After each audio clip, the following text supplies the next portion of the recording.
फक्त राजकारणाकरताच त्यांनी हा निर्णय केला होता. विद्यार्थ्यांची आता तर ते एक्सपोज झाले आहे पूर्णपणे, त्यांनीच घेतलेला निर्णय आहे. मला त्या निमित्तानं मराठी माणसांना सांगायचंय, महाराष्ट्रातल्या जनतेला सांगायचंय, हा निर्णय रद्द झालेला आहे. कुणी मोर्चाला प्रतिसाद देऊ नये. धन्यवाद.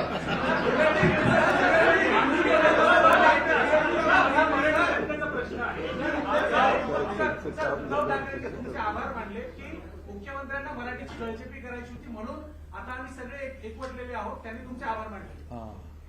मी त्यांचे आभार मानतो की त्यांनी ज्या प्रकारचा कारभार चालवला त्यामुळेच आमचं सरकार आलं की नाही. आम्हाला ही जी काही सरकारमध्ये काम करायची संधी मिळाली ती त्यांच्यामुळे मिळाली. तर आपल्यासोबत मराठी अभ्यास केंद्राचे दीपक पवार आहेत, त्यांच्याशी बोलूया. दीपक सर, आपण बघतोय आता मुख्यमंत्र्यांनी खरं तर मोठी घोषणा केली आहे, दोन्ही जे GR आहेत ते रद्द केलेले आहेत, काय सांगाल त्याबद्दल? मुख्यमंत्र्यांना नागरी समाजाच्या चळवळी आणि महाराष्ट्रातले एकूण राजकीय पक्ष यांनी जी काही आव्हानात्मक भूमिका घेतली त्यातनं सगळ्या सरकारला थोडंफार शहाणा आलेलं असं दिसतं. पण 2 शासन निर्णय त्यांनी रद्द केलेत ह्या घोषणेवर आम्ही विसंबून राहणार नाही.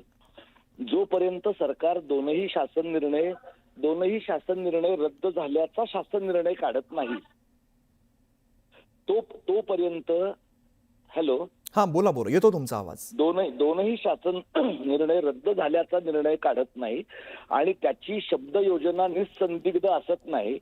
म्हणजे तिथे अनिवार्यला जसा ह्यांनी सर्वसाधारण हा शब्द शोधून काढला तशा प्रकारचा शब्दच्छल नाही याची खात्री पटेपर्यंत सरकार जे करतं आहे त्याच्यावर आम्ही विश्वास ठेवणार नाही. म्हणजे गेल्या 2 महिन्यामध्ये माननीय मुख्यमंत्री, शिक्षण मंत्री आणि सगळ्यात महत्वाचं म्हणजे बदमाश असलेला रेखावार हा मनुष्य यांनी ज्या पद्धतीने मराठी समाजाचा मानसिक छळ केलेला आहे ते पाहता जोपर्यंत निसंदिग्ध शब्दातला शासन निर्णय सरकारच्या वेबसाईटवर दिवसाढवळ्या येत नाही तोपर्यंत सरकारच्या चांगुलपणावर विश्वास ठेवावा अशी परिस्थिती नाहीये. बरं दीपकजी, आता मोर्चा जो निघणार होता तर या मोर्चाचा आता काय होणार? या मोर्चाचं मी तुम्हाला कसं सांगणार ते तुम्ही मनसे आणि शिवसेना पक्षाच्या लोकांना विचारलं पाहिजे, कारण त्यांनी तो इनिशिएट केलेला आहे. आमच्या दृष्टीने मी तुम्हाला सांगतो की जर सरकार निसंदिग्ध शब्दामध्ये शासन निर्णय जोपर्यंत काढत नाही तोपर्यंत आमच्या पद्धतीनं आंदोलन चालू आहे. आता 5 जुलैच्या मोर्चाच्या संबंधात तुम्ही या 2 महत्वाच्या पक्षांच्या प्रमुख नेत्यांना विचारलं पाहिजे. बरं, मराठी अभ्यास केंद्राची भूमिका कशी असेल मग इथून पुढे? आंदोलन कशा प्रकारे सुरू राहील?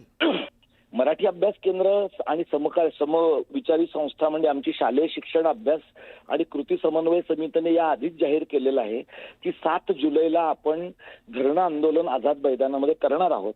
त्या धरणं आंदोलनाचा कार्यक्रम आजच्या घडीला आहे तसाच आहे.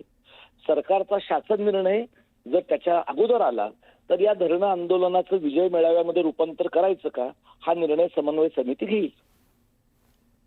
निश्चित. धन्यवाद, तुम्ही दीपकजी सविस्तर बातचीत केली त्याबद्दल. आपल्यासोबत बच्चू कडू त्यांच्याशी बोलूया. बच्चूजी, आपण बघतोय आता मुख्यमंत्र्यांनी मोठी घोषणा केली की दोन्ही GR जे ते रद्द केलेले आहेत, काय सांगाल, काय तुमची प्रतिक्रिया आहे? खरं तर त्यांनी GR रद्द केले त्याबद्दल स्वागतच आहे. पहिलीपासून न करता 5वी पासून किंवा कसं करता येईल त्याचा एक अभ्यास गट तयार करून करावं. जसं तुम्ही कर्जमाफीसाठी समिती नेमताय तशी या भाषेसाठी समिती नेमून विविध तज्ञांची मतं ऐकून समोर गेलो पाहिजे. बरं, त्यांनी असं सांगितलं की इथून पुढे नवीन समिती असेल आणि त्याचा परत एकदा अभ्यास केला जाईल असाही मुख्यमंत्र्यांनी उल्लेख केलाय. हा बरोबर आहे त्याची सहमत आहे. पण मराठी भाषिकांचाही विचार त्याच्यात व्हावा, कशा पद्धतीनं इतर भाषा घ्यायच्या, आपली मराठी भाषेची आणबाण शान सगळं ठेवून इतर भाषेचं कसं प्रमाण असावं, कशा पद्धतीनं समोर आणाव्या ते पण ठरलं पाहिजे. निश्चित. धन्यवाद.